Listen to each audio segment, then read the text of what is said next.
Hello guys, welcome to our science GS magnet YouTube channel. आज के इस session में हम बिहार पुलिस 2023 21,391 पदों के लिए ज्ञान बिंदु जीएस एकेडमी रोशन आनंद सर द्वारा दिए गए फिजिक्स के कुछ प्रश्नों को देखेंगे। काफी इंपॉर्टेंट प्रश्न है, इसे आप लास्ट तक जरूर देखेंगे।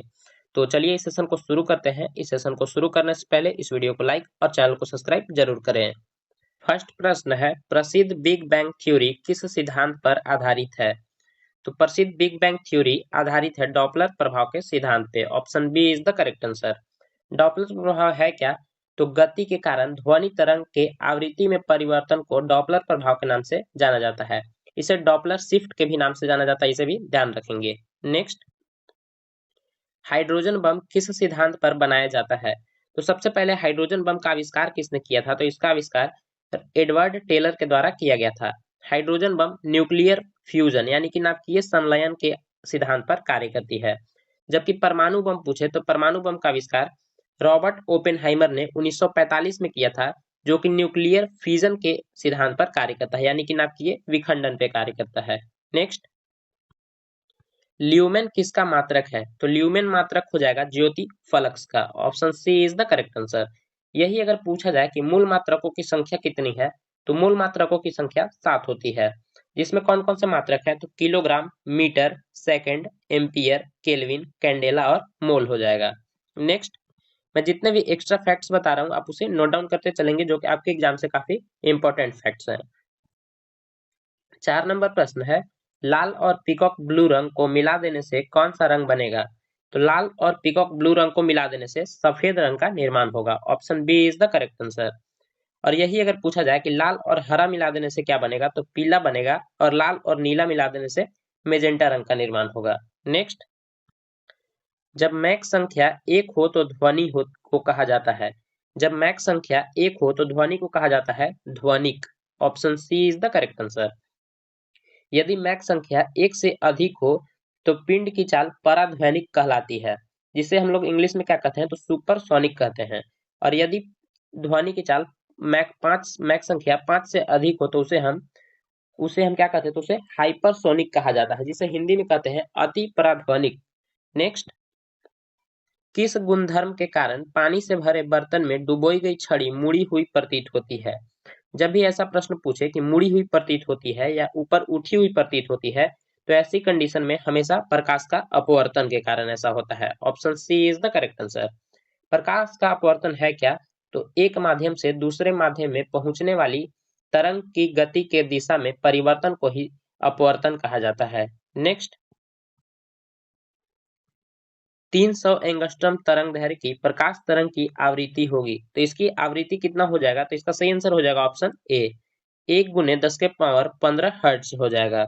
नेक्स्ट, मृग तृष्णा बनने का कारण है। मृग तृष्णा या मृग मरीचिका जिसे कहते हैं, तो इसका बनने का कारण होता है पूर्ण आंतरिक परावर्तन। Option A is the correct answer. पूर्ण आंतरिक परावर्तन, यदि प्रकाश का कोई किरण सघन माध्यम से विरल माध्यम में जा रही हो तथा आपतन कोण का मान क्रांति के कोण से अधिक हो, तो ऐसी स्थिति में प्रकाश की किरण एक दूसरे माध्यम में जाकर पुनः पुनः पूर्व माध्यम में लौट जाती है। यही घटना प्रकाश का पूर्ण आंतरिक परावर्तन कहलाता है। और यही अगर पूछे कि इसके पूर्ण आंतरिक परावर्तन के कुछ उदाहरण बनाए, तो इसमें क्या हो जाएगा? मृग मरीचिका हो जाएगा, और हीरे का चमकना हो जाएगा, ऑप्टिकल फाइबर केबल हो जाएगा, और एंडोस्कोपी हो जाएगा। नेक्स्ट, अष्टभुजाकार प्रिज्म में कितने फलक होते हैं? अष्टभुजाकार प्रिज्म में फलकों की संख्या हो जाएगा 8। Option D is the correct answer. Next, दो समानांतर दर्पणों के बीच कितने प्रतिबिंब देखे जा सकते हैं? यह काफी इंपॉर्टेंट प्रश्न है, कई बार इससे प्रश्न पूछा जा चुका है। दो समानांतर दर्पणों के बीच, तो इसमें अनंत प्रतिबिंब देखे जा सकते हैं। Option D is the correct answer. यही अगर पूछा जाए कि समतल दर्पण में 20 मीटर की किसी वस्तु का पूरा प्रतिबिंब देखने के लिए दर्पण की न्यूनतम लंबाई कितनी होनी चाहिए, तो उसका सही आंसर हो जाएगा 10 मीटर। क्योंकि कभी भी उसकी पूरी प्रतिबिंब देखने के लिए उस वस्तु का उस दर्पण की आधी लंबाई होना आवश्यक होता है। नेक्स्ट, श्रव्य परिसर में ध्वनि तरंगों की आवृत्ति क्या होगी? तो यह हो जाएगा 20 हर्ट्ज से 20 किलो हर्ट्ज, यानी 20,000 hertz. Option A is the correct answer. यही अगर 20,000 हर्ट्ज से अधिक हो तो वह परश्रव्य ध्वनि होती है, यानी अल्ट्रासोनिक वेव होता है, तथा 20 हर्ट्ज से कम की ध्वनि अश्रव्य ध्वनि होती है, जिसे हम इंग्लिश में इंफ्रासोनिक वेव कहते हैं। नेक्स्ट, शरीर के आमाशय एवं अन्य अंतरंगों को अन्वेषण करने वाली तकनीक एंडोस्कोपी किस घटना पर आधारित होती है? तो एंडोस्कोपी का मैंने अभी उदाहरण बताया था, यह आधारित होती है पूर्ण आंतरिक परावर्तन पर। Option A is the correct answer. Endoscopy क्या है? तो एक ऐसा जांच है जिसमें डॉक्टर आपके शरीर के अंदर का नजदीकी दृश्य देखने के लिए एक देखने वाली ट्यूब का उपयोग करते हैं। नेक्स्ट, 13 नंबर प्रश्न है, फोकस आंख में किसके द्वारा सामंजस्य स्थापित करता है? तो फोकस है जो आंख में सामंजस्य स्थापित करता है कॉर्निया के द्वारा। Option D is the correct answer. मानव नेत्रदान में कॉर्निया का ही दान दिया जाता है, तथा किसी भी वस्तु का प्रतिबिंब रेटिना पे बनता है, और रेटिना पर कैसा प्रतिबिंब बनता है? तो यह वास्तविक और उल्टा प्रतिबिंब बनता है। नेक्स्ट, प्रयोगशाला उपकरणों को बनाने के लिए निम्नलिखित में से लिया गया कांच है। तो प्रयोगशाला उपकरणों को बनाने के लिए हमेशा कौन सी कांच का प्रयोग किया जाता है? तो यह हो जाएगा पायरेक्स कांच का। Option A is the correct answer. यही अगर मृदु कांच पूछे तो मृदु कांच का उपयोग विंडो पैन, पेय बोतलें आदि बनाने में किया जाता है।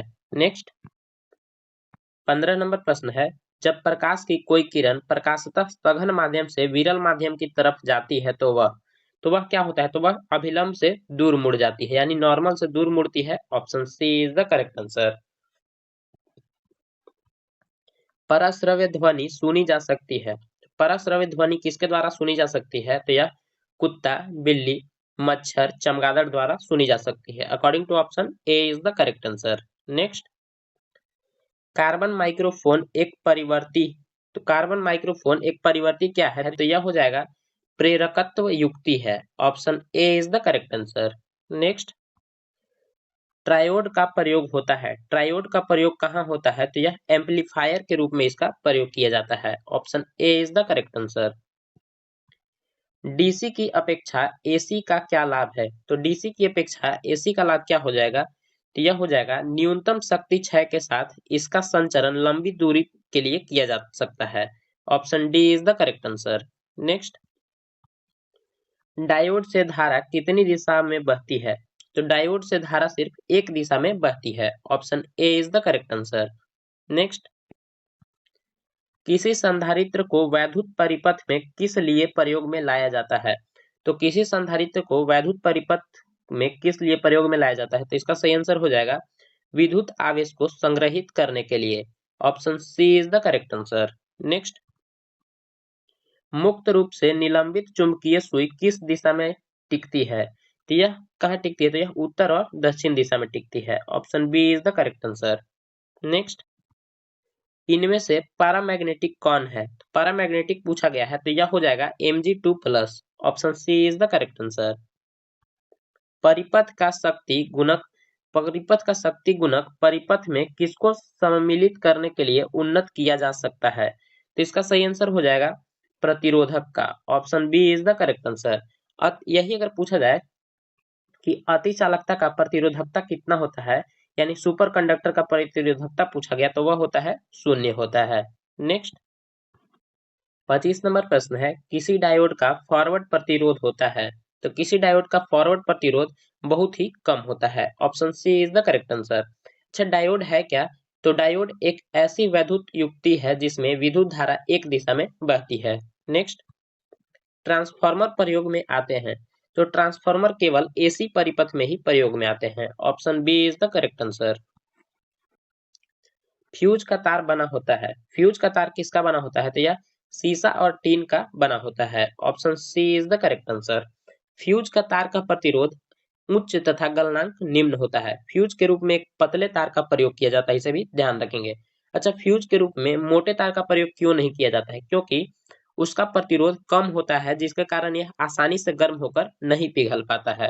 नेक्स्ट, रेक्टिफायर का प्रयोग किया जाता है। तो रेक्टिफायर का प्रयोग किया जाता है एसी को डीसी में बदलने के लिए। Option D is the correct answer. Next, 29 number प्रश्न है, मेगर मापने को एक उपकरण है। तो मेगर मापने को एक उपकरण कौन सा हो जाएगा? तो इसका सही आंसर हो जाएगा इंसुलेशन प्रतिरोध मापने का। Option B is the correct answer.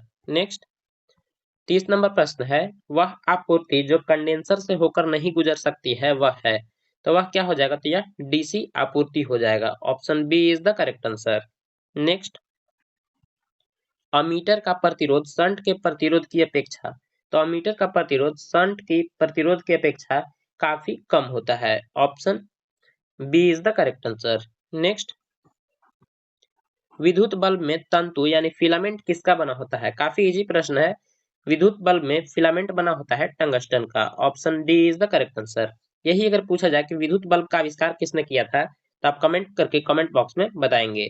Next निम्नलिखित वैज्ञानिक के द्वारा तड़ित चालक का आविष्कार किया गया था, तो वैज्ञानिक के द्वारा किस वैज्ञानिक के द्वारा तड़ित चालक का आविष्कार किया गया था, तो इसका सही आंसर हो जाएगा बेंजामिन फ्रैंकलिन के द्वारा। Option C is the correct answer. Graham Bell के द्वारा क्या आविष्कार किया गया था, तो टेलीफोन का आविष्कार ग्राहम बेल के द्वारा किया गया था। नेक्स्ट स्टोरेज बैटरी में किस तत्व का उपयोग किया जाता है, स्टोरेज बैटरी में किसका उपयोग किया जाता है, अकॉर्डिंग टू ऑप्शन सीसा का उपयोग किया जाता है। Option A is the correct answer. काफी इंपॉर्टेंट प्रश्न है, कई बार एग्जाम में पूछा गया है।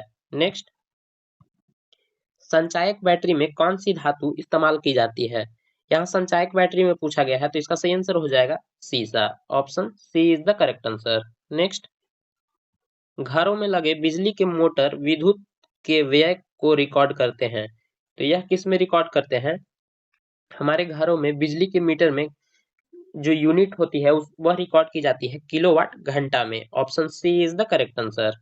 यही अगर पूछा जाए कि विद्युत धारा का एसआई मात्रक क्या है, तो एसआई मात्रक हो जाएगा एम्पियर। नेक्स्ट एक धातु के तार में विद्युत का प्रवाह होता है, एक धातु के तार में विद्युत का प्रवाह कैसे होता है, तो यह होता है इलेक्ट्रॉन के कारण। Option A is the correct answer.